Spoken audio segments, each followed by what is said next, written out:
election, thank you, the chair may declare a recess at any time. The hearing record will remain open for 5 legislative days, so members may submit any materials they wish to be included therein. Thank you, Ranking Member Kilmer, and subcommittee members, and the chairman I think will be here shortly, as well as our witness for taking time today to be with us. This is the Modernization Subcommittee's first legislative hearing. We'll be learning more about 2 bills and 1 resolution that have been referred to the subcommittee, and we'll have the opportunity to dive into what problems these measures address and what solutions they propose. This should go without saying, but legislative hearings like this one provide an important forum for members to gather information, ask questions, and form opinions or positions on the legislation before us. Legislative hearings are consistent with regular order, but we don't see a lot of them at the subcommittee level these days. And the same is true of markups on the subcommittee level. But as the chair, I think the subcommittee process is important, and that is especially true here as we consider bills that directly relate to our mission to improve and modernize the institution and implement the recommendations of the Select Committee on Modernization. Today we will hear about 2 measures related to the Congressional Research Service's ongoing efforts to modernize the way the agency works on behalf of Congress. We will also learn more about a resolution introduced by my colleague, Ranking Member Kilmer, and co-sponsored by full committee Ranking Member Morelli, that's based on a Select Committee recommendation to create a Congressional Commission on Evidence-Based Policymaking.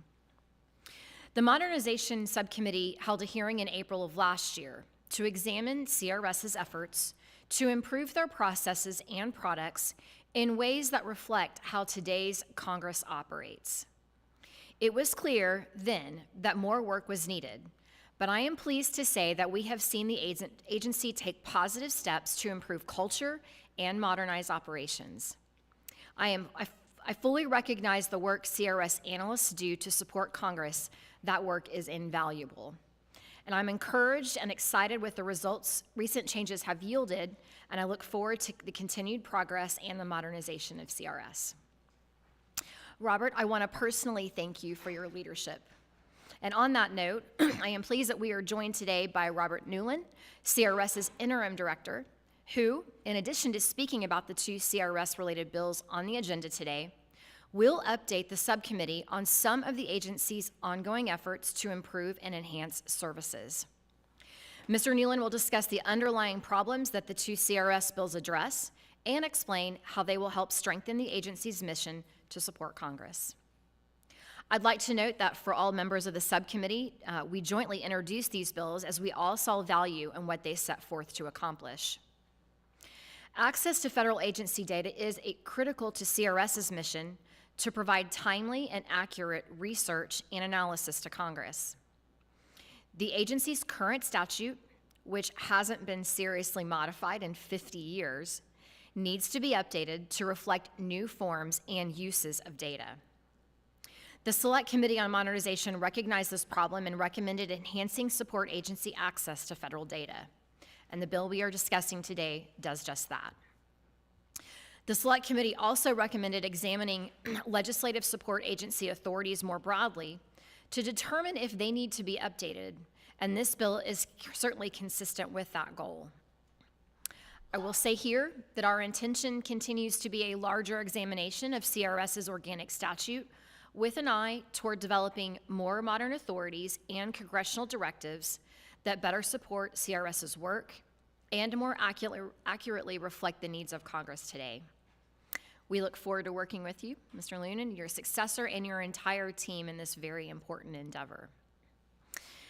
Modernizing how CRS produces and provides access to the Constitution annotated is also consistent with the goal of updating how the agency serves Congress. Conan, as this massive tomb is known, has been available online since 2019. Would you like to, take gander at this? There we go. It's a bicep work. There we go. Yeah. It's an armstead. Let's turn that around so we can see it.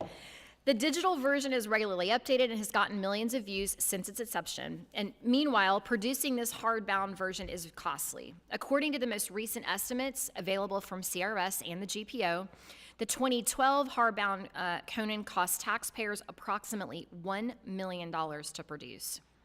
And we are waiting on estimates for the 2022 version. But expect they will be nearly the same. So getting rid of this behemoth print requirement enhances efficiency and is a very easy cost-saving measure. The second panel today includes 3 witness experts who can share additional views on Congress's access to the use of federal agency data. They'll shed light on legislative and executive branch interactions and provide perspective on some of the challenges analysts face accessing data and how the work that CRS does on behalf of members and staff is impacted when analysts can't get data.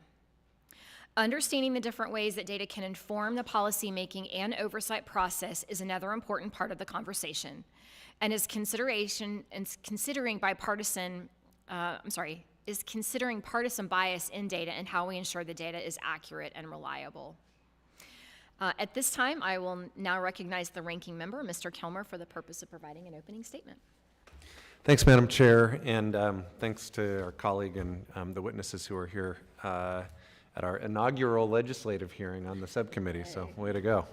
I think I'm excited about the 3 bills that we're taking up today. I think taken collectively, they bring us closer to the subcommittee's mission of making Congress work better for the American people. Each one of these bills harkens back to a problem that we identified on the ModCom.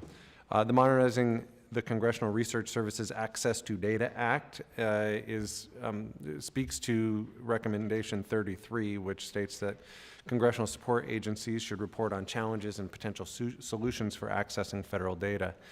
Director Newlen, thank you for doing just that, which paved the way forward for this bill. CRS statute, developed in the 1970s, states that federal agencies need to comply with data requests from Congress to serve congressional committees, and it mentions that CRS is responsible for otherwise assisting individual member offices with informational requests. However, given the lack of explicit statutory reference to personal offices, you've indicated that you at times have struggled to access necessary information from federal agencies to execute your mission of serving committees and personal offices alike. Your customer service mission to Congress is very important. As I've mentioned before this subcommittee previously, my team and I regularly use CRS. The amendments and bills and letter ideas we put forth are better because of CRS's involvement and support to us. Thank you for not putting out a restraining order against my team. It matters that you have access to the federal data you need to do your jobs to update reports on timely and pressing issues proactively and in response to specific requests that you have access to that is on par with that provided to other legislative branch support agencies like the CBO, for example.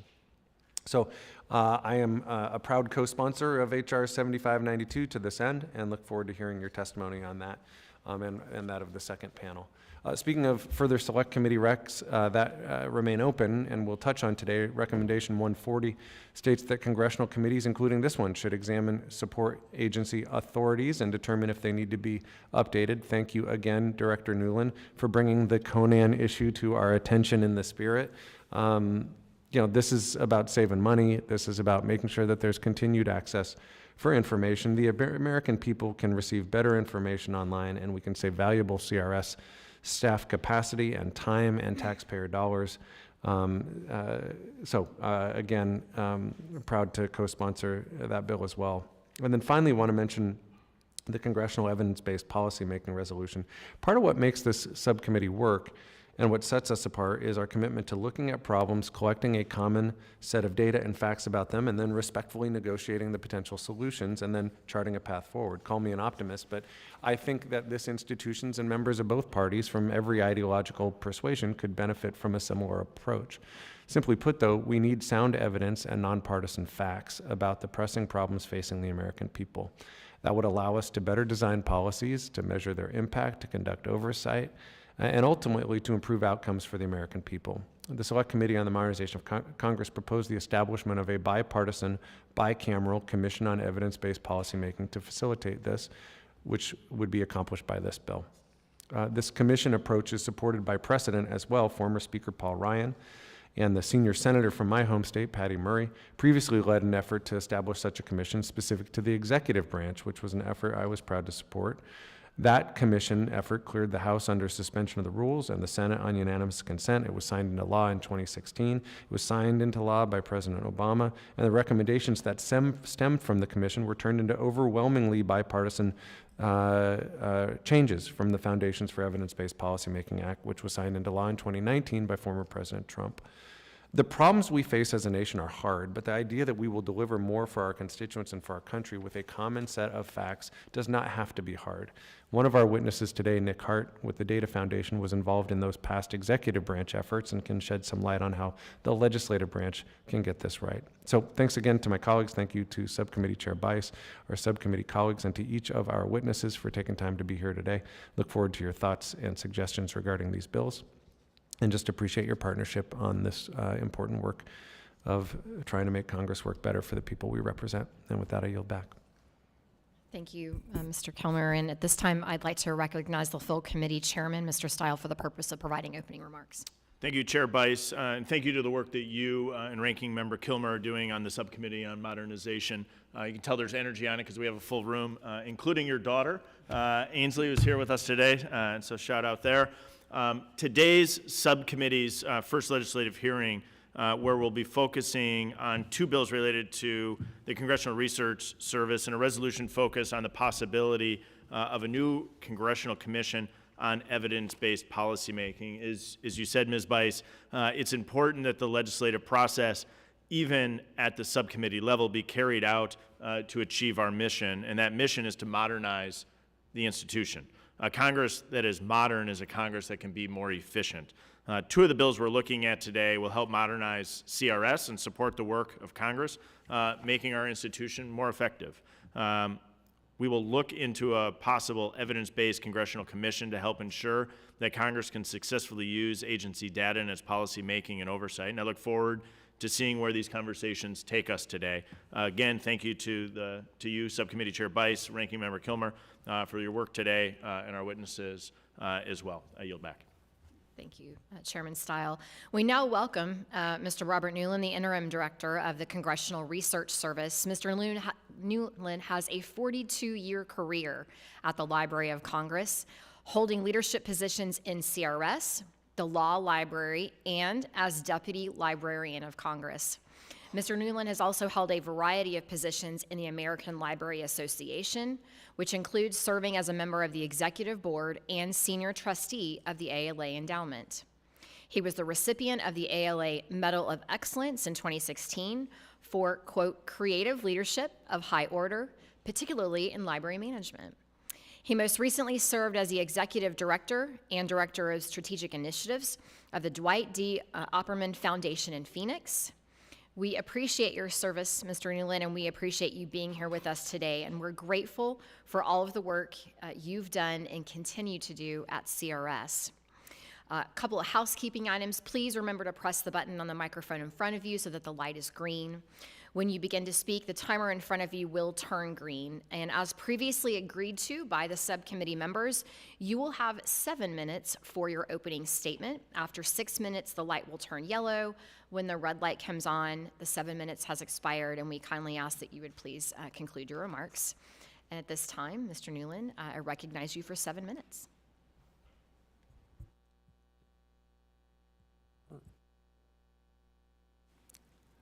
Not seeing a green light. I'm good? Thank you, thank you. Chairwoman Bice, Ranking Member Kilmer, and members of the subcommittee, thank you for the opportunity to testify before you today, especially at your inaugural hearing, about CRS's need for legislative fixes that will support its modernization efforts and ensure access to federal data and other information needed to effectively serve Congress. I have 3 goals today. First, I will outline some of the challenges CRS faces in securing information from federal agencies. Second, I will make the case for the savings and efficiencies to be gained by transitioning to a digital-only Constitution annotated. Finally, I will highlight CRS's progress with modernization over the past year and the initiatives the service has undertaken to ensure that it continues to provide exceptional service to the 21st century Congress. It has been my honor to serve as the interim director of CRS. I have just completed 9 months, and it has been both rewarding and challenging.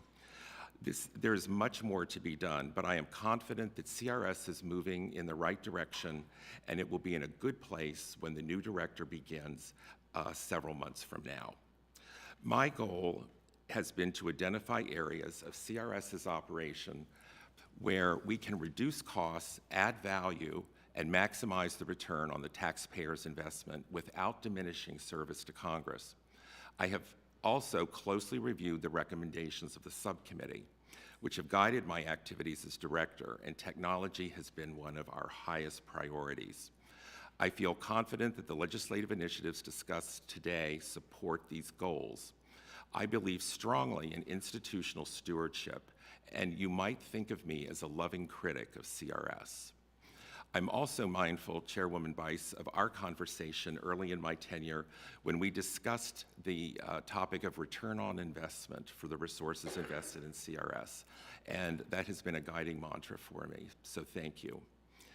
CRS's mission is to provide Congress with timely, objective, nonpartisan research, analysis, and information.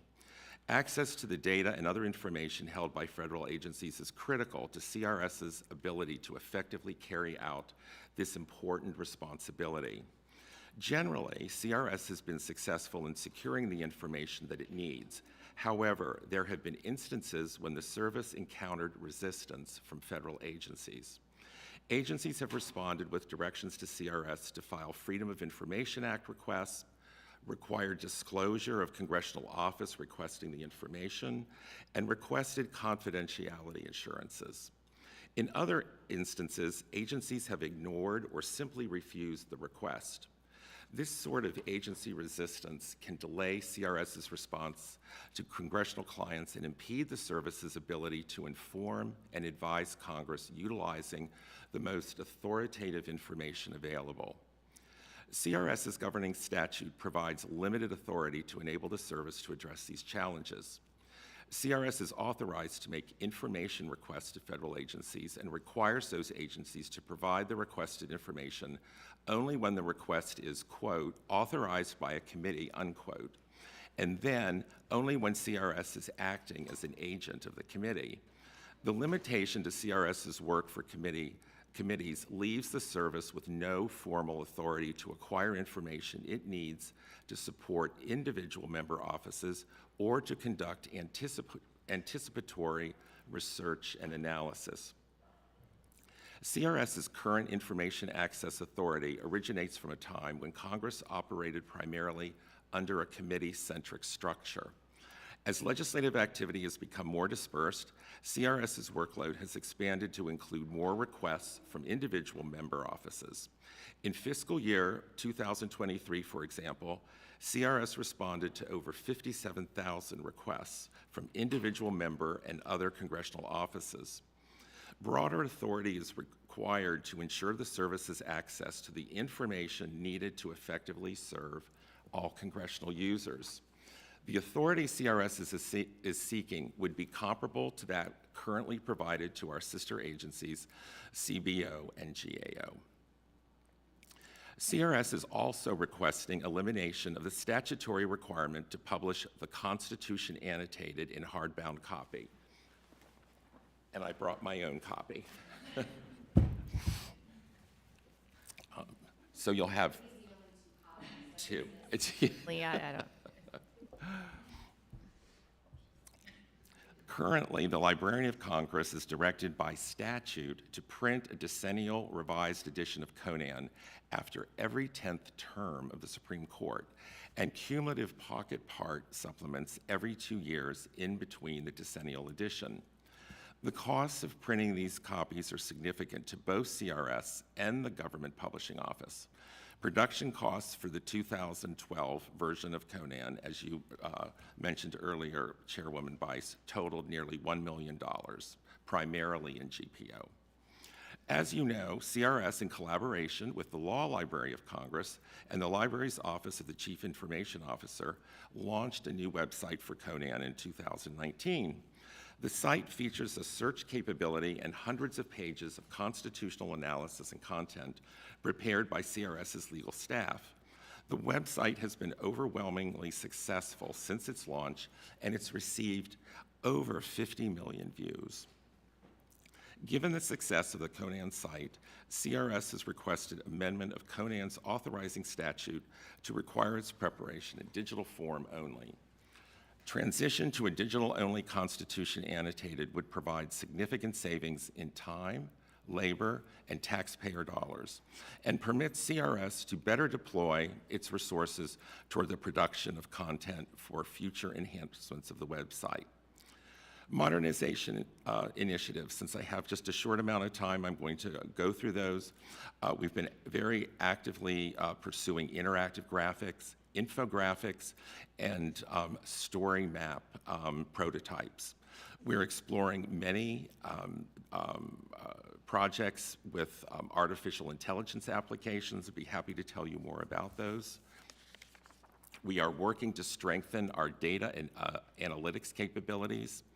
And we're also feel very privileged to participate in the new Agency Connection Center in the Longworth Building. This is going to be a wonderful form of outreach, and we're very grateful for having you include that. In conclusion, I want to express my appreciation to the Librarian of Congress, Dr. Carla Hayden, for the opportunity to once again serve alongside CRS's talented staff. A constant in CRS is the staff passion and dedication to serving the Congress. On behalf of on behalf of my CRS colleagues, I want to thank the subcommittee for its continued support, and I welcome your questions. Thank you. Thank you, Mr. Newlen. We will now begin questioning, and that will start with me, followed by Ranking Member Kilmer, and then we will alternate between members. Any member wishing to be recognized can signal their request to the chair. And at this time, I'll now recognize myself for 5 minutes of questions. Mr.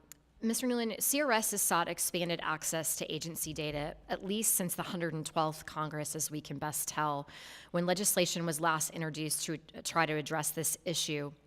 Your testimony addresses what improved data access will do for CRS and for Congress.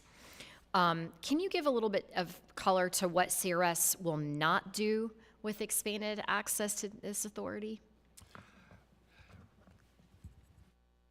Thank you for that question.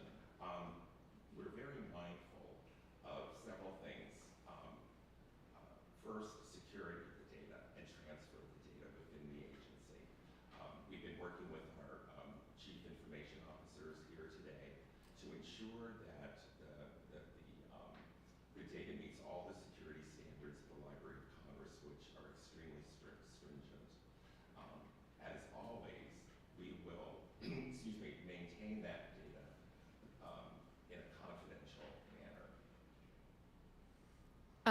Can you address the potential concerns about expanded access leading to quote-unquote phishing expeditions that could be more politically charged requests from Congress? Certainly. Can you repeat the question, please? Sure. I want to make sure that his microphone is working properly. Are you able to? Great. Okay. Thank you. Would you be willing, or would you be able to address the potential concerns about expanded access to data leading to quote unquote phishing expeditions or more politically charged requests from Congress? Yes, thank you. When members of Congress or committees make requests, we do not ask them how they're going to use the data. We may ask them if it would help us in the research process, but is the light not coming on? Okay, apologies. There we go. There we go. Yes,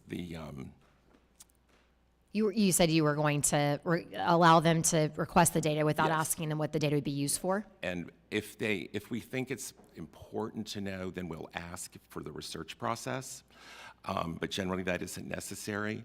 But as with everything we do, it is always confidential, and we do not share the information with anyone outside of the service or the member or committee office. Thank you. At this time, I will recognize Ranking Member Kilmer for questions. Thanks, Madam Chair. this issue around data access and how to make sure CRS is getting what it wants. Dr. Glassman mentioned in his written testimony that the new authority would be more effective if it was paired with an information campaign such that the agencies understand their obligation to provide CRS with such data. Any thoughts on how CRS might actually do that and how Congress can help you do that? Yes, thank you. The first thing we would do if we had this authority is use it with the pending requests that we have with several agencies right now, where we're having a lot of problem moving forward. They set up all kinds of roadblocks. I can give you one example of one agency. I won't say the name of the agency. I'll be happy to share it with you in private, but I don't want to jeopardize our talks. But they told us at one point that they considered CRS analysts as the same thing as press. And we've had substantial conversations with them to change that. So it's really been very difficult. Yeah, I wanted to.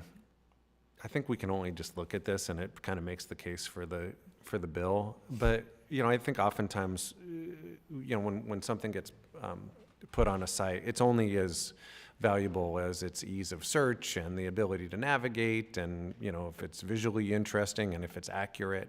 So if this bill passes and Conan moves to a digital-only format, any guidance on how CRS will approach that to ensure that the digital version is, state of the art in its presentation and its usability? Yes, absolutely. The big advantage of the digital version is that it's always up to date. The moment it came out, it was outdated. There have been Supreme Court decisions since this was printed that are not here. So speaking as a librarian, by training, most librarians would never put this book on their shelf because they would be concerned. There's no room for it. There's no. That's a big concern too, because they would be concerned that a patron might look at this and think this was the authoritative source, which it's not. The advantage of the online version is that we can link directly to Supreme Court cases. We have embedded links. The other thing is that we update this very quickly. If there's a court decision that impacts the Constitution, our lawyers, headed by Sanchi Jairam, who is with us today, head of the American Law Division, updates this immediately so that we have real-time information on the database. We have devoted considerable assets to ensuring that the virtual version of Conan is up to date and in good shape. We always welcome feedback from anyone. It's easy to do on the site, and we are very responsive to those concerns. The final thing I want to ask about, this conversation around this behemoth, as the chairwoman called it, is actually a good sort of segue into another thing that we've been working on, which is the In Case Act, because it both touches on making sure that there's information that's up to date and accurate, and two, it's an efficiency measure. The In Case Act would require federal agencies to provide better agency contacts to CRS, and CRS in turn could share that information with House offices, so that policy staff, so district casework staff could be able to find the people that they need. And that was built upon the existing CRS report that details some agency legislative affairs contacts, which we found sometimes either lacks the needed information or has outdated information. And that means our staff and committee staff and member office staff are spending time trying to track down information individually, agency by agency, or even contacting someone who no longer works at the agency by mistake, which can cause delays in getting technical assistance, which can delay a constituent's casework claims and more. So, and it would help us implement one of the open recommendations of the Modernization Committee. So one, just an invitation. We'd love to find a way to work together on this with you, and I'd love to hear if there's other thoughts that you have about ways to improve efficiencies that you're pursuing at CRS. Well, thank you. That report is, the Congressional Liaison Report is our most popular report. It gets more hits than anything else.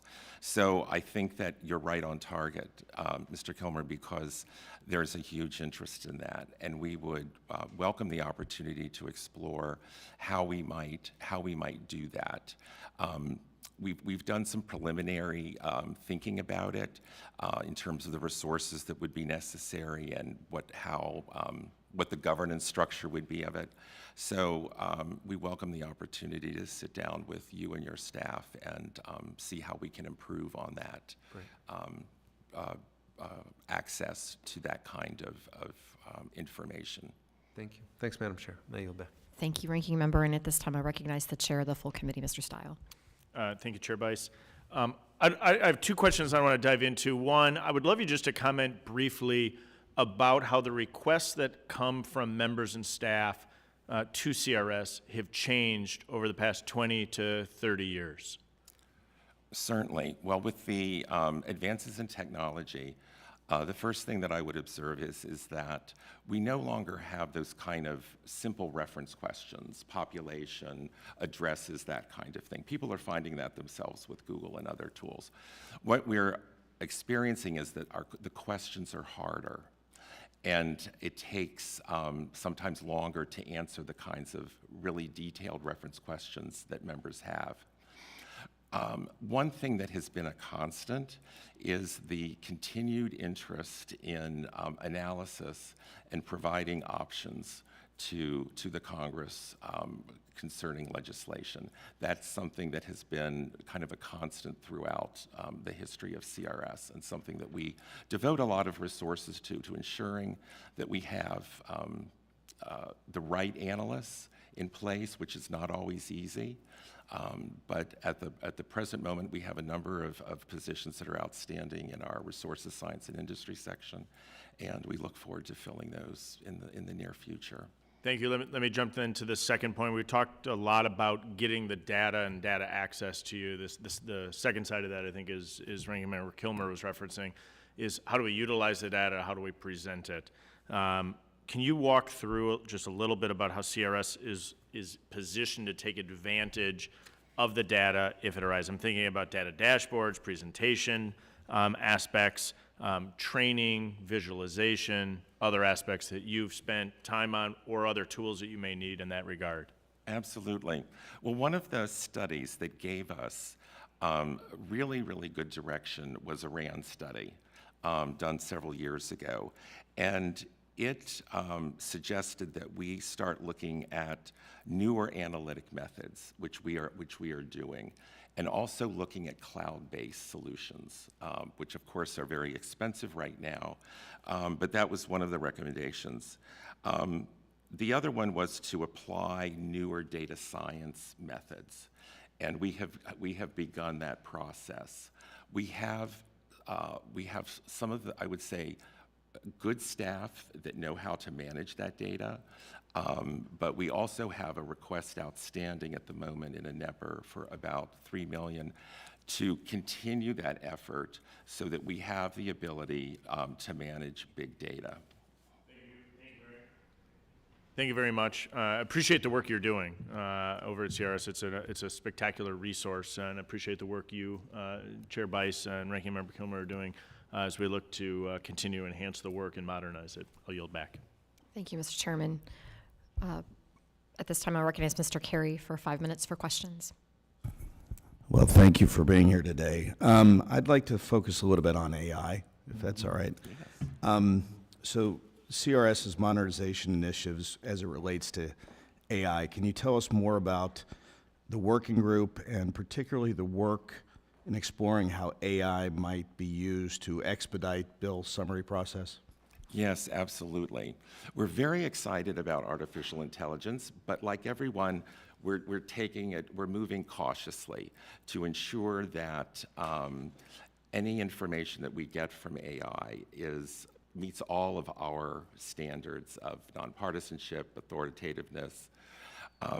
So we have a number of things in place right now. The working group looks for opportunities in CRS processes for short, medium, and long-term projects that we might use.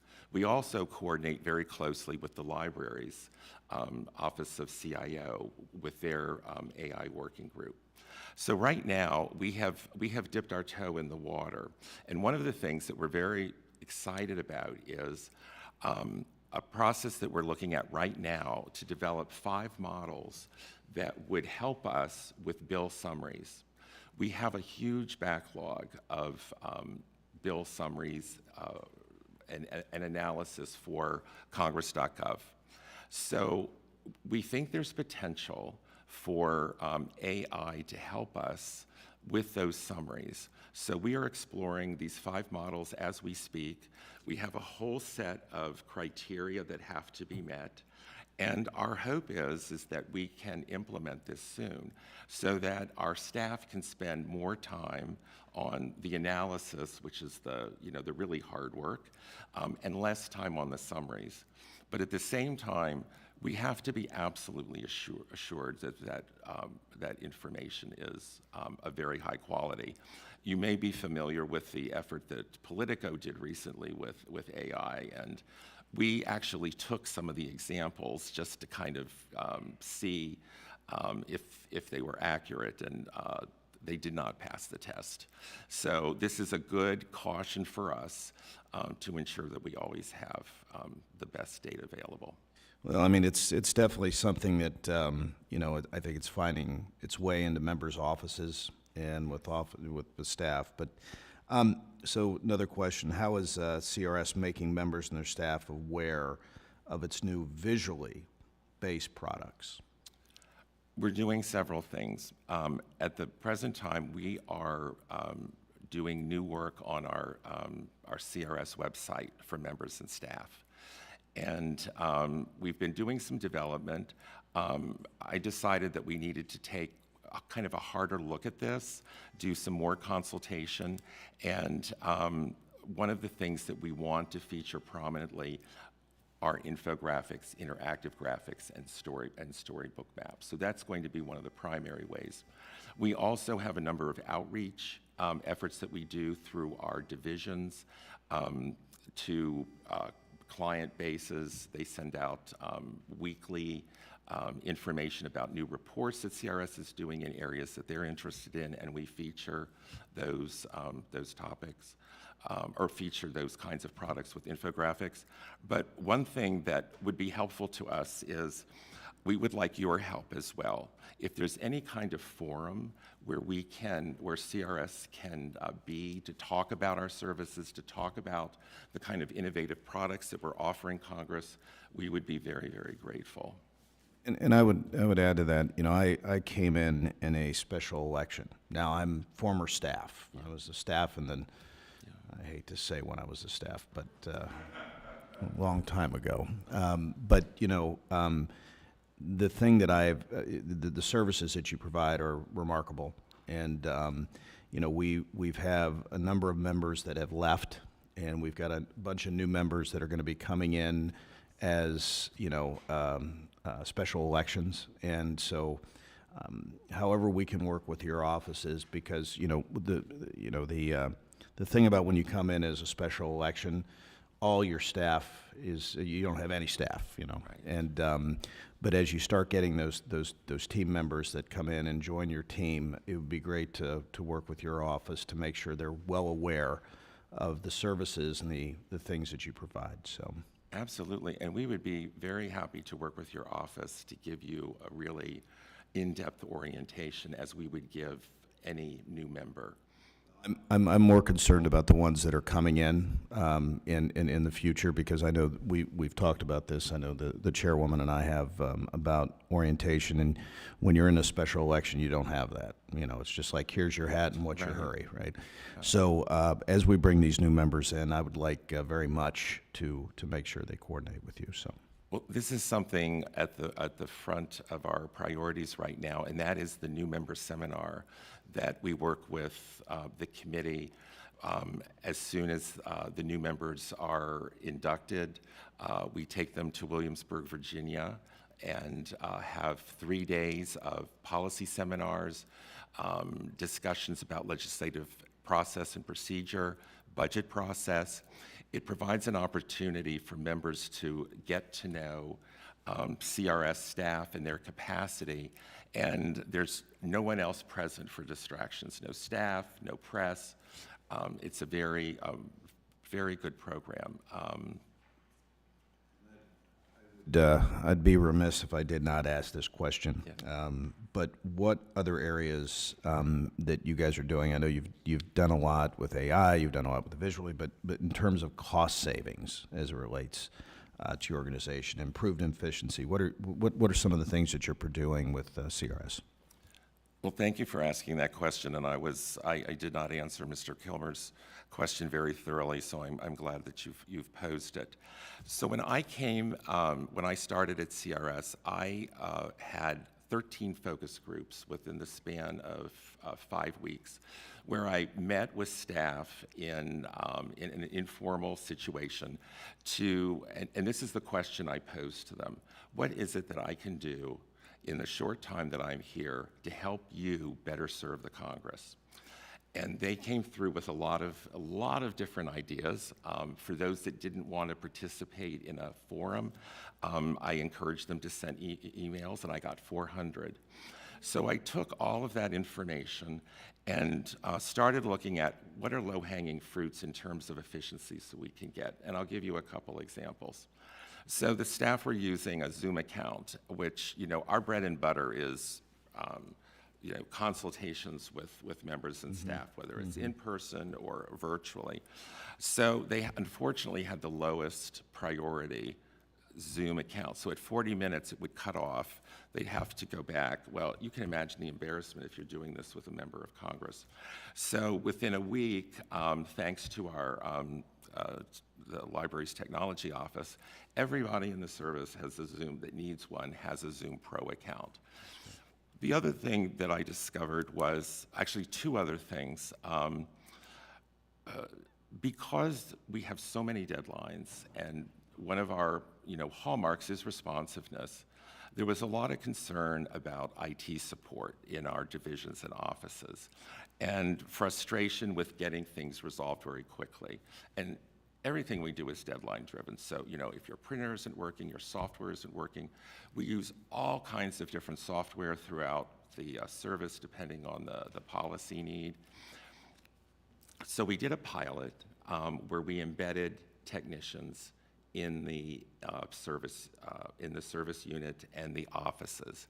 And I can say that it's been 100% successful. Good. And it has reduced the time in terms of efficiencies and the frustration that our analysts, attorneys, and librarians have in getting their problems resolved. The other thing which has been wonderful was a big complaint was cell coverage. And I'll give you one example that I think is very graphic. I was walking by an office of one of our government and finance analysts who routinely does briefings for members. And I saw that she had her cell phone hanging on the hinge of her door. And I said, Val, what's going on here? She said, well, that's the only place in the office that it'll ring. And I said, you can't be serious. So she said, yes, when I answer it, I stand there and then I tell the person I have to go out so that I can call you back. Well, that was ridiculous. So again, working with Judith Conklin and John Rutledge in our Office of CIO, they've done all kinds of things to upgrade that, Wi-Fi extenders, which has, again, improved efficiency and also improved morale. Well, and just to go back to your thing, if for some reason you're on a Zoom and you cut off after 40 minutes, I'm a firm believer that the mind can only handle what the seat can bear, so that 40 minutes time frame is probably not a bad thing. So, but with that, I really appreciate your testimony. I had an opportunity to read through it, and thank you for being here today. And with that, Madam Chair, I yield back. Thank you, Mr. Carey. A couple of just quick comments. You mentioned the Williamsburg visit, getting Yes. members together and having a conversation about some of those things. And I think, unfortunately, as a member of the 117th Congressional class, we unfortunately did not have that opportunity, which I think would have been fantastic. Yeah. But I would also say, I think it would be helpful to have some of those things with staff, because you all, especially your analysts, are interacting with staff so much more than even the members directly. And I think that we can hopefully try to find some ways to work with your team to find the opportunities to put you all together in person. And then the second thing is, you mentioned AI, and I think that looking at whether or not we have the opportunity to utilize AI to create those bill summaries is really, I think, important.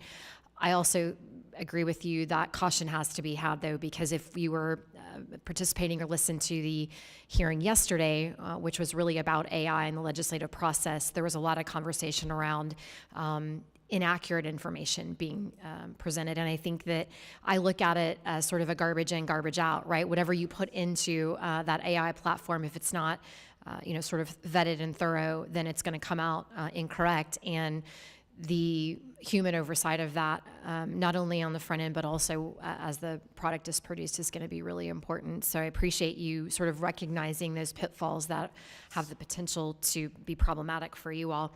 One last final question before we wrap up this quick segment, and that is, you talked a little bit about some of the agencies that have been less than forthcoming with providing data to you. Have you had any pushback from other entities that don't want you to have this data for some reason? Have they been really forthcoming to say, we don't want to give this to you? And what was the reason for that, if they did? Probably less that they haven't been upfront about saying they don't want to give it to us. But the reality is they don't want to give it to us. So they use different ways of, throwing up roadblocks, requesting MOUs. They want to know which office that we're, working for. Often we're doing anticipatory work, so there is no office. But often a member, to answer a request, we need data from an agency. And we've had some negotiations that have been going on for several years. And that's why I'm so delighted that the subcommittee has taken this up, because this could be a huge improvement for us. And again, it's something I heard from our analytics staff about the frustration that they have, and it impacts our service to you. That's right, yeah. Mr. Newlen, thank you so much for being with us this morning. We appreciate your time and your testimony, and look forward to continuing to move these initiatives forward. So at this time, we will pause briefly to set for the second panel of witnesses. Thank you for your time. Thank you.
I will now introduce our second panel of witnesses. Our first witness is Ms. Elise Bean, the director of the Washington office of the Carl Levin Center for Oversight and Democracy at Wayne State University Law School.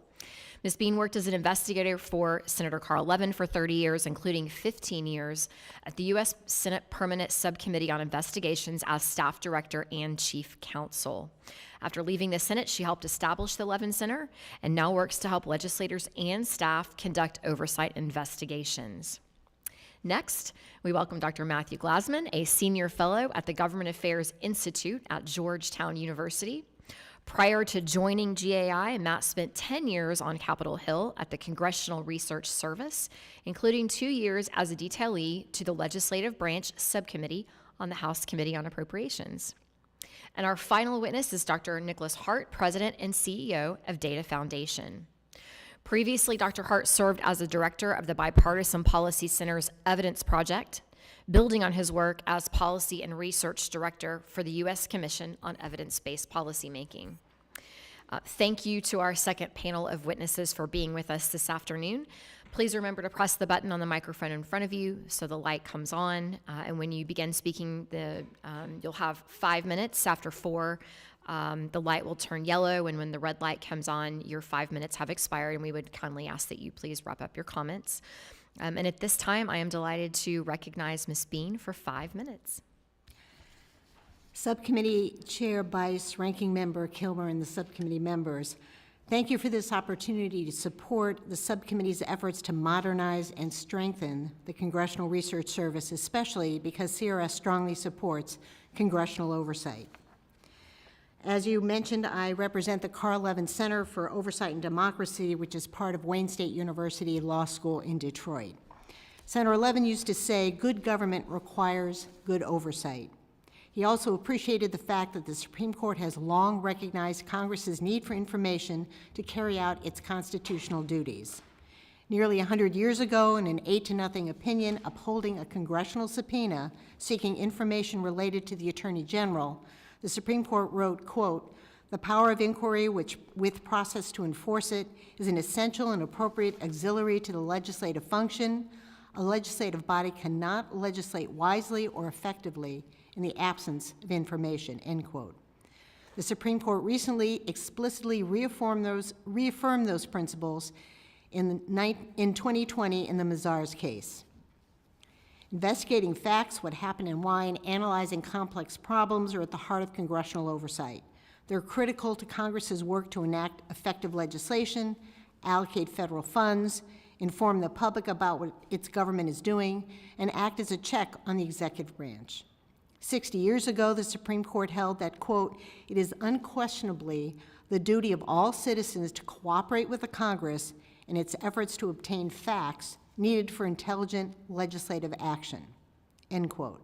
The duty to cooperate with congressional information requests, including through CRS, applies to federal agencies no less than others and is fundamental to the checks and balances envisioned by the Constitution. CRS has long played a key role in helping Congress gather facts and conduct effective oversight.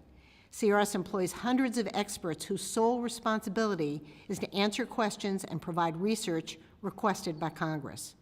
CRS has also built a reputation as a source of nonpartisan, reliable information trusted by both sides of the aisle. And it produces a wealth of data in service to Congress. Its latest annual report states that in fiscal 2022, CRS responded to over 73,000 congressional requests for information. Senator Levin and his staff made frequent use of CRS. To offer one example, some years ago, Senator Levin wanted to investigate how you set gasoline prices. At the time, his staff knew very little about the subject. So we called in CRS experts who provided multiple briefings to educate both sides of the aisle at the same time on key facts: how the gasoline market worked, what factors affected price, where do you get data on gasoline prices over time, and much more. It was invaluable assistance given our limited staff, our limited resources, and limited time. CRS was a force multiplier. And that's just one example. The CRS annual report includes a list 65 pages long of reports and other written products issued during a single year on a vast array of topics for Congress. Examples include U.S. immigration courts and the pending cases backlog, the dark web, an overview, a primer on China and Hong Kong, cost-benefit analysis in federal agency rulemaking. To produce those types of reports, CRS needs access to data held by federal agencies. For over 50 years, to obtain agency information, CRS has relied on a federal statute, 2 U.S.C. Section 166, which requires federal agencies to comply with CRS information requests when those requests are authorized by committee. It's time for Congress to modernize that law. One of the bills under consideration today would do just that. For example, the bill would extend CRS's authority to obtain agency information not only when CRS is authorized by a committee, but also when authorized by an individual member of Congress or when CRS itself anticipates Congress will need the information. The bill also states explicitly that agencies must produce information in, quote, a timely manner, end quote. The improved statutory language would not, of course, cure all of the problems that CRS faces with agencies. This subcommittee and other House and Senate committees will still need to lend CRS a helping hand by overseeing agency compliance with the law. At the same time, enacting a stronger statute would send a clear message to federal agencies that they are expected to comply with CRS requests. CRS is one of the few institutions dedicated to supporting the work of Congress, including congressional oversight. It is also one of the few institutions trusted by both sides of the aisle. In return, Congress should support CRS. Equipping CRS with better legal authority to obtain the information to which Congress is entitled under the Constitution will benefit every member of the House and Senate. Thank you. Thank you, Ms. Bean. And at this time, I recognize Dr. Glassman for 5 minutes. Chairwoman Bice, Ranking Member Kilmer, Congressman Carey, thank you for the opportunity to testify today. As you mentioned, I'm a senior fellow at the Government Affairs Institute at Georgetown University, and I'm also an alum of the Congressional Research Service, where my portfolio consisted of institutional issues in Congress, including congressional operations, budget and appropriations process, and separation of powers. I'm a legislative branch patriot and committed to the goal of a modern, capable, and powerful legislature. I strongly support the proposed legislation to expand CRS's access to data from the executive branch. I want to make 4 points today. First, access to data is vital for CRS. CRS's mission is to provide members and staff nonpartisan, objective, authoritative, and timely research and analysis. To do this, CRS analysts use data from a wide variety of government, academic, and private sector sources. There's simply no way to do high-quality research and policy analysis without data. During my time at CRS, I don't think there was a single day where I didn't make use of the vast data collections available to me at CRS or in the Library of Congress. More than once, I held my breath while looking for what I needed within CRS, knowing that if I didn't find it there, I was going to have to head to sources outside the library where the wait would be longer and the results unknown. Second, during my time at CRS, I often experienced frustrating difficulties obtaining data from the executive branch. In rare cases, I was simply told by a federal agency I couldn't have the data. But more often, my point of contact wasn't sure whether they should share the data with me. In many cases, they weren't even familiar with CRS. "Where are you calling from? Is that a government agency?" was a very common response. Many of these contacts quite reasonably told me they'd have to check with their supervisors. So my data request, presumably pretty low priority on their busy agenda, was often forgotten until I called back 3 days later, only to have the entire process start over again. For data that I'd be requesting on an ongoing basis, my usual strategy was collegial. I tried to make a friend at the agency. In this sense, I often felt like I imagine journalists feel writing stories. Right? I always felt like I was asking someone to do me a favor. To be clear, in most cases where I sought data from the executive branch, I eventually was able to get it. But the time it could take, the hassle of the process, and the possibility of ultimately not getting the data often led to a worse CRS response for Congress. Third, the proposed legislation we have here today will improve the situation, especially if it's well implemented. I fully support H.R. 7593, requiring executive branch agencies to share information for all requests, not just committee requests, will give CRS analysts and management a firm leg to stand on when requesting this data from the agencies.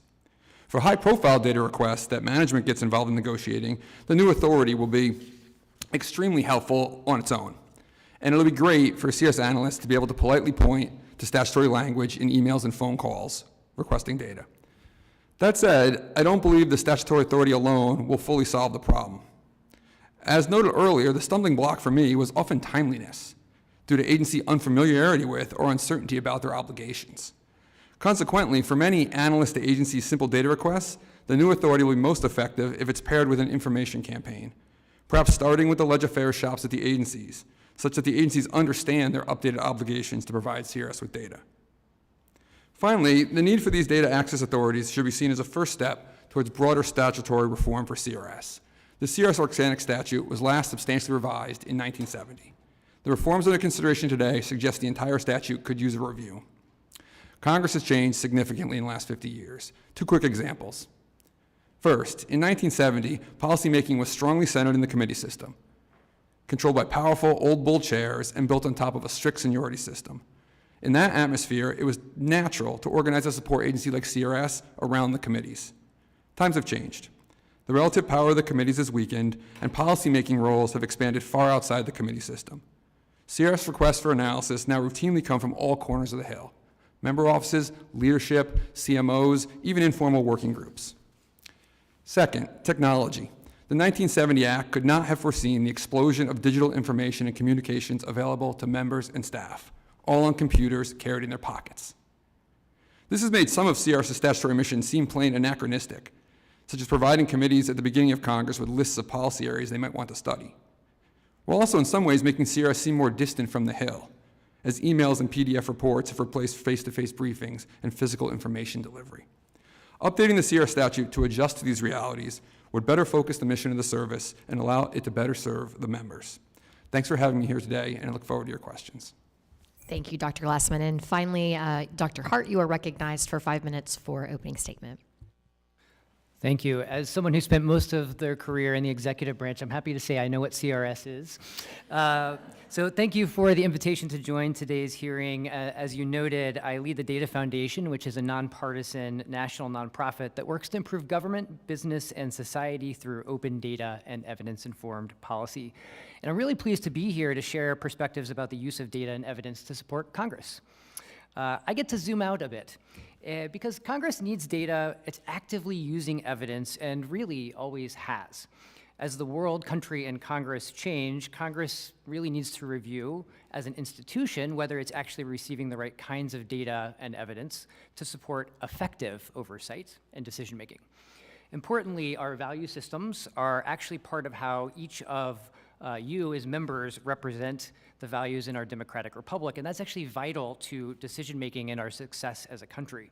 That's a very important input that we should not miss. But evidence must have a seat at the table, and it must be a key seat. And Congress, as an institution, needs to have procedures and processes to access what members and staff actually need to fulfill effective legislative and oversight functions. So, in a sense, we are aspiring to align the best available evidence in decision-making for the legislative process. So, ensuring Congress has the data and evidence it needs at the right time and in the right format for decisions requires planning and coordination and even a sense of humility about what we want and need to know. Evidence helps determine, as Mr. Kilmer was alluding to, whether, how, when, where, and for whom policies work, and also helps describe the conditions and solutions that we want. We've seen lots of bipartisan examples over the years. I alluded to some in my written statement, including things like the bipartisan negotiations that achieves solvency for the Social Security Disability Trust Fund back in 2015, along with major reforms for the program. We're talking right now about the child tax credit expansions and improved evaluations for tax expenditures, a major point of discussion that we desperately need. We know from the CTC that it has impacts on reducing child poverty. Using evidence should be easy for decision makers and not challenged by institutional processes and barriers to access. This is why I strongly endorse the Congressional Evidence-Based Policymaking Commission resolution, a mouthful. A broader cohort of the data and evidence community will also agree with this. Establishing this commission is a low-cost, rapid mechanism for addressing the question of how Congress can establish capacity, process, and procedure to better use data and evidence. There are so many resources today that already exist to do this. And the question is, how can we better achieve this goal through congressional support agencies and executive branch agencies? A prior evidence commission back in 2017, established by then Speaker Paul Ryan and Senator Patty Murray, focused on ways to drastically improve executive branch capabilities through data infrastructure and evidence capacity. They achieved unanimous recommendations. Because of the Ryan Murray Commission and those unanimous recommendations, Congress passed the Evidence Act, the Foundations for Evidence-Based Policymaking Act. It includes Congressman Kilmer's Open Government Data Act, and Congress later passed the National Secure Data Service Authority. The Ryan Murray Commission directly led to an improved understanding of what evidence is, established new leadership roles like the chief data officers and evaluation officers to coordinate with senior leaders, new data strategies and data governance in agencies, new data sharing projects and evaluation, advanced data governance with privacy improvements and planning for evidence through learning agendas, resulted in OMB defining evaluation as a core function of government. There's even an expectation of open data by default in the executive branch. This is a lot. And all of that happened over the last 5 years, but did not necessarily align with the congressional support function and the timing of decisions in Congress. So that means there's a lot to think about for this institution and in Congress.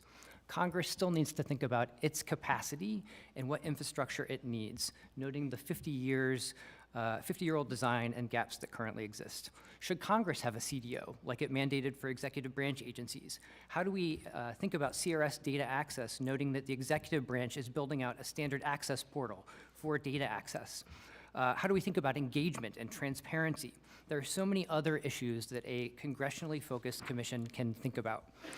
The commission offers an opportunity to support members and congressional staff in the endeavor to produce and encourage good policy outcomes for the American people. Congress needs a coherent, depoliticized discussion about the process and accountability of evidence, specifically what it wants to function better as an institution in using knowledge, starting with the question. I encourage members to advance this Congressional Evidence Commission to support this discussion and planning for ways to strengthen Congress in the years ahead. Thank you. Thank you, Dr. Hart. And Ranking Member Kilmer is, as we often are, floating between committees right now, so he will return shortly. We'll start with questions myself first, and then we'll try to move around. First of all, thank you all again for being here this morning/afternoon. We appreciate your time. And I want to start, you mentioned something towards the end of your testimony that I think ties in perfectly with the question I have here, and I'm opening it up to everyone on the witness panel. And that is, Dr. Hart, your testimony calls for depoliticized discussion of how Congress can use evidence to better function as an institution using the knowledge being gained. Certainly that is a very admirable goal, but how do you get around the fact that data can be used to promote sort of partisan aims? And how can we be certain that the data being presented isn't biased, especially when both sides point to data in these policy debates? So a major component of this is thinking about how we transparently share the information and evidence that we're using. And this is actually one of the pillars of the Evidence Commission, the Ryan Murray Commission, when we talked about evidence-based policymaking. Transparency was one of the 5 pillars. And in the executive branch, this is something that we have encouraged, promoted, as we are talking about sharing more information from the American public. It is one of the reasons that we promote openness of data. And it is not to say that we will never have different views about what data mean and what data analysis means. But the more that we are able to share and have open and honest dialogues about the information that is in front of us, the more we can have a productive discussion about what problems are really there and how to solve them. So this is one of the reasons that the Open Government Data Act is such a powerful piece of legislation that should be something that Congress is interested in providing oversight of, and we should be moving forward with. It is a topic in front of us. Thank you. Ms. Bean, you mentioned in your testimony the 65 reports that are done annually by CRS that provide an I think, incredible amount of information to us, and it's one of the things I think is maybe most overlooked as members and staff, that these reports are done and are out there for our viewing pleasure, but also to gain insight for. My question to you really revolves around, why do support agencies have their data access authorities detailed in statute? Well, I think there are 2 reasons. First, we're a nation of laws, And so it is very helpful for an agency to have a very clear, strong law that it can point to that enables it to get the information that Congress needs. So I think that's sort of one reason it's important to have that kind of statutory foundation. Another reason is that Congress, needs information for virtually all of the things that it does, whether it's enacting legislation, spending taxpayer dollars, overseeing the executive branch. It needs that information. And so we want to provide that strong foundation for its support agencies to act as those force multipliers to help the staffs that have limited resources and limited time get the information they need. Excellent. And Dr. Glassman, understanding that you were actually at CRS a while ago, my question to you is maybe a little more technical, and that is, do confidentiality agreements between analysts and their congressional clients prevent analysts from sharing those raw data sets that they may be given by the executive branch? So you mean confidentiality between an analyst like myself and a congressional requester such as you? Correct. So, confidentiality at CRS is airtight between CRS, the agency, and the office of the member or the staff requesting. And so I always thought about it as that was the baseline. I would never tell anyone outside the office I was working for or CRS what was going on. I would certainly talk to other analysts and ask them to help me on something. And unless the requester specifically said, don't talk to anyone else in my office, I would think it would be sort of fair game to talk with someone in their office. In terms of data coming from the executive branch, when I had it, I never used it in terms of handing over raw data sets. In fact, often when I was dealing with the executive branch, that would be the one condition they would want on the data. I would say, well, we'll give it to you, but you're just using this to write a report with analysis, right? And I would say, yes. And then it would do that. And then it would have the data, and I would continue to use it for that purpose, but I would never transfer sort of large-scale data to Congress. And I think I would probably be very wary of doing that without sort of getting my supervisor involved or discussing it further with the agency or the requester. Now, I often wrote things, analysis pieces that were confidential to members, who I then went back later and said, hey, I have another client who might be interested in similar things. This is okay if I share that with them. And so that happened routinely, and I almost never had anyone say no to that.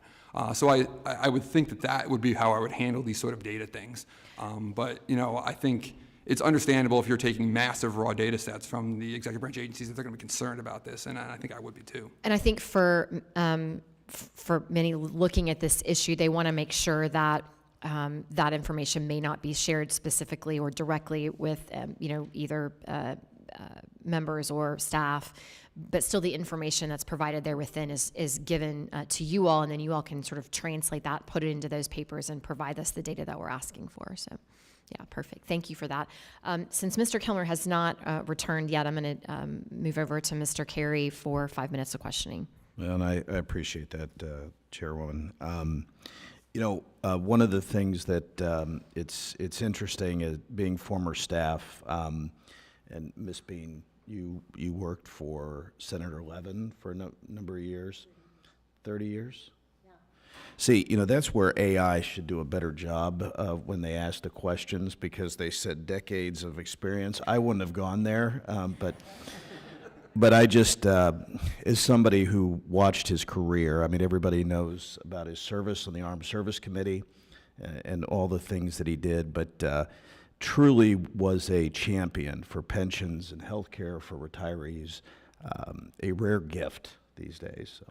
Glad you're continuing his legacy. So, with your decades of experience and oversight in managing, can you lay out for us a straightforward terms what Congress is legally entitled to obtain from the executive branch? And I know you worked on this with agencies and departments. Well,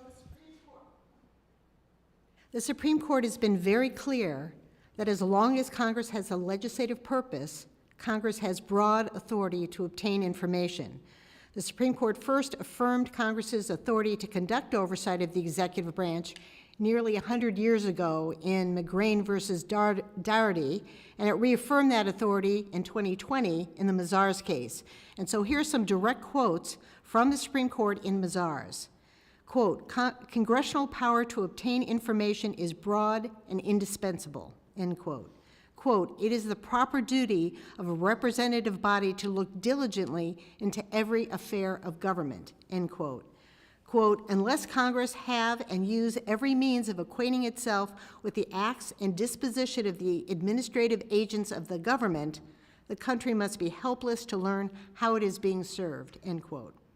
So the Supreme Court couldn't have been more clear about Congress's right to obtain information for a legislative purpose from the executive branch, and that includes when Congress is enacting legislation, overseeing the executive branch, and it includes information requests from its support agencies, since the only reason they're asking is to assist Congress.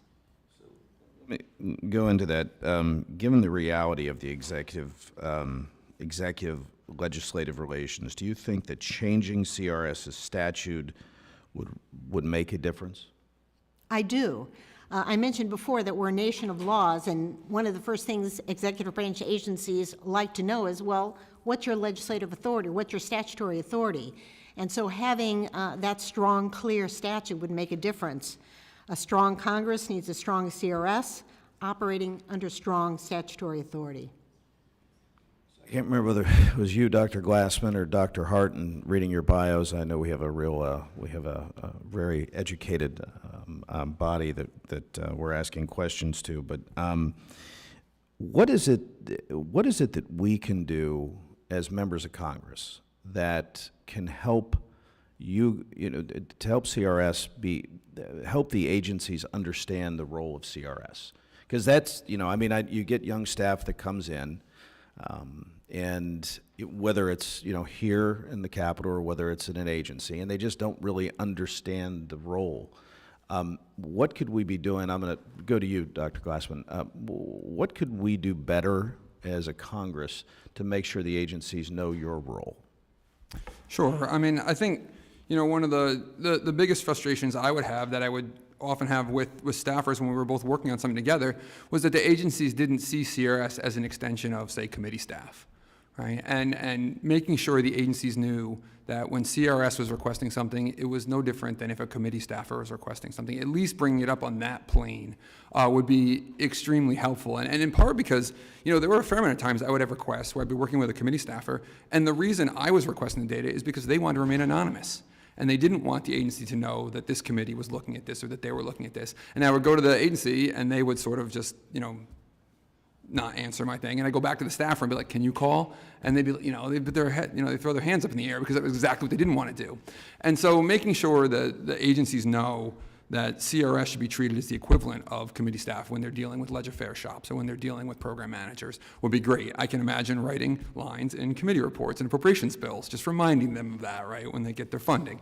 That would be the most beneficial thing, I think. Perfect. I go to Dr. Hart.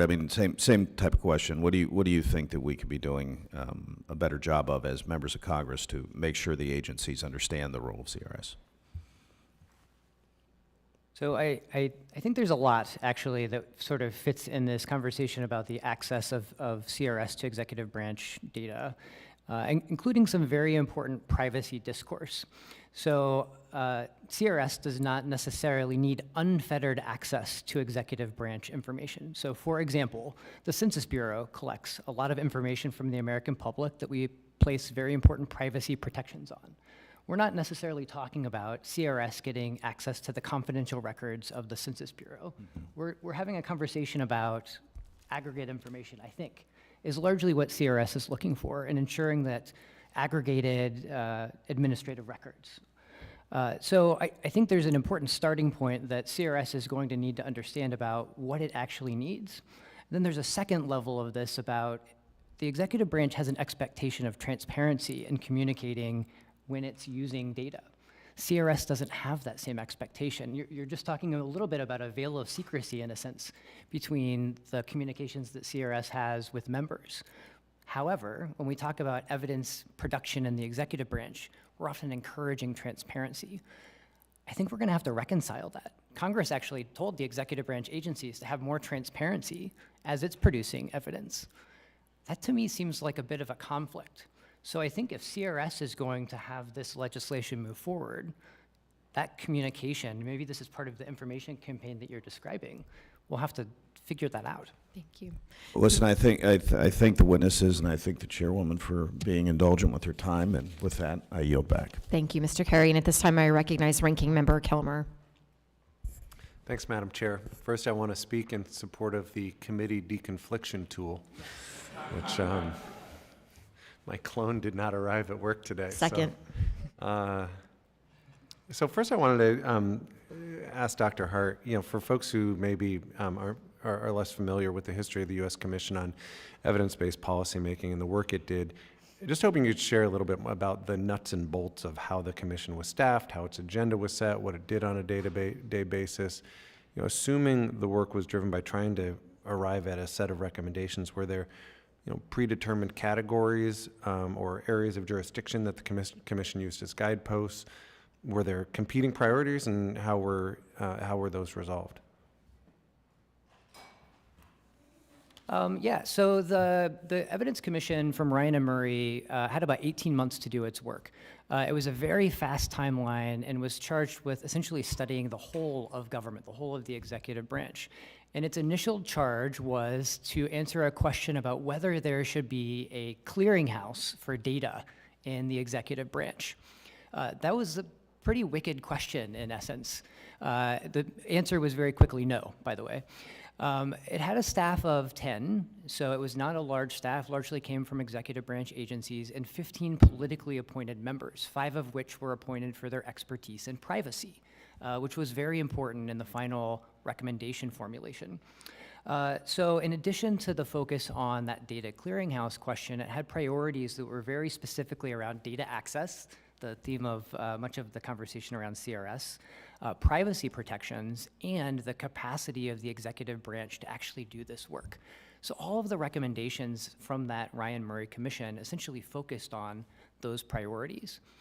The way that the commission converged on those priorities, I think, was something that's actually very relevant to a Congressional Evidence Commission. Some of it came from the members, the sponsors, and in the very first meeting of the commission, the staff of those members presented and had some conversation with the members, but all of the individual members went around the table and said what one of their priorities was. So I still remember the co-chair, Ron Haskins, former Ways and Means staffer, said, if I get nothing else from this commission, I want there to be chief evaluation officers in government. And by God, that was one of the recommendations of the commission. One of the reasons that we have an evaluation function in government today that's cross-government is largely a credit to Ron Haskins. So I would say it was a very non-controversial commission behind the scenes. The members really collaborated, much a testament to good leadership from the chair, Catherine Abraham, and the co-chair, Ron Haskins, but also to a very savvy executive director, Shelley Martinez, who knew a lot about the functioning of government. She came from the federal statistical system over in the leadership office at OMB. So the good leadership, savvy first meeting, some good planning, but it was a very efficient and fast mechanism to get to recommendations. One of the issues that the Modernization Committee looked at was just congressional capacity. And so one of the things I sort of grapple with is if the institution were to have better access to data and evidence, does the institution have the capacity to actually use it and to incorporate it? Are members in their offices sufficiently trained in how to actually use evidence for the purposes of public policy making? So I'd love to get your take on that. And if you don't think we have the capacity, what do we do to develop that capacity within the institution? I'll just say that I do think Congress has the capacity to use it, but I think it depends on how it's set up. So, for example, if you had an evidence-based policy commission, perhaps they could work on developing what I would call oversight dashboards for each committee. So each committee would decide what is the information that they want that would help them to do effective oversight. So, for example, you might say for this agent, the several agencies that we oversee, improper payments, what's the information out there on that? What are key lawsuits? Maybe what are the high risks identified by GAO? There's all kinds of ways to avoid getting biased information by using entities like GAO or IGs or something like that, and a way to focus, so you're not going to get everything about an agency, but what are the things that we would want that would help us do evidence-based policymaking. So I think that's a way, you're going to have to set priorities, you're going to have to focus, but yes, I think committees would love to have an oversight dashboard that gave them certain kinds of information in a very easy way to access and digest. Anybody else want to swing at that pitch, or should I yield back? Yeah, I mean, I think everyone's concerned about sort of congressional capacity generally here. We've had two broad periods of expansion of congressional capacity in the 40s and then again in 1970. Each followed a major expansion of the executive branch. We've had a third major expansion of the executive branch after 9/11 and in the last 20 years, and we've had no sort of corresponding increase from Congress. And you can see this from a CRS perspective. The number of requests have exploded. The population's getting bigger. There's more and more constituents communicating with Congress, and the number of staffers in those House offices remains at 18. And so I think there's no doubt this is a challenge. In regard to data, from my perspective at CRS, I don't really envision a world where CRS had unfettered access to executive branch data, which I don't necessarily think should be the case, where CRS analysts would be sort of like digging through personally identified information or grabbing terabytes of data from the Census Bureau and doing that. In my experience, getting data from the executive branch was almost always an on-demand sort of thing from Congress. There were anticipatory reports I wrote where I needed some data from the executive branch, but that was not where sort of the bottlenecks were. The bottlenecks were when I was responding to specific requests from specific requesters for timely things. And so I'm not wholly concerned about sort of a flood of data coming in if CRS were given sort of expanded data authorities in that sense and having the capacity to deal with that. That said, the broader issue of having a capable legislative branch that can handle sort of the modern responsibilities of this incredibly complex policymaking requires increased capacity, not only of its workforce, but of the training and tools to use the data that's now out there. Thanks. I will mention the Modernization Committee does have a recommendation to increase the staff cap too. Parking. Yeah. Parking is an issue for that, certainly. I would also just throw out there, Ranking Member Kilmer and I have also been working on a provision that would allow for itemized, what am I trying to say here? Anonymized casework data so that we can actually see almost real time what's happening from a casework standpoint. And I use the example of the issues with passports. Certainly after COVID, people wanted to travel again, and all of our offices were absolutely bludgeoned with people's requests for new passports because many and often times their passports had expired and they were rushing to try to get new passports. Had we known that that was coming, we would have been able to maybe prepare accordingly or differently. And so that sort of provision, I think, could be helpful in trying to address some of the concerns. Mr. Kilmer, any additional questions from you? I yield back. Thanks, All right, Madam Chair. fantastic. Well, again, I want to thank our second panel of witnesses for being with us today. The members of the subcommittee may have additional questions for you, and we ask that you would please respond to those questions in writing should they be sent your way. And if there is no further business to be had, I thank the members for their participation, and without objection, the subcommittee stands adjourned. Thanks. Madam Chair. Yes.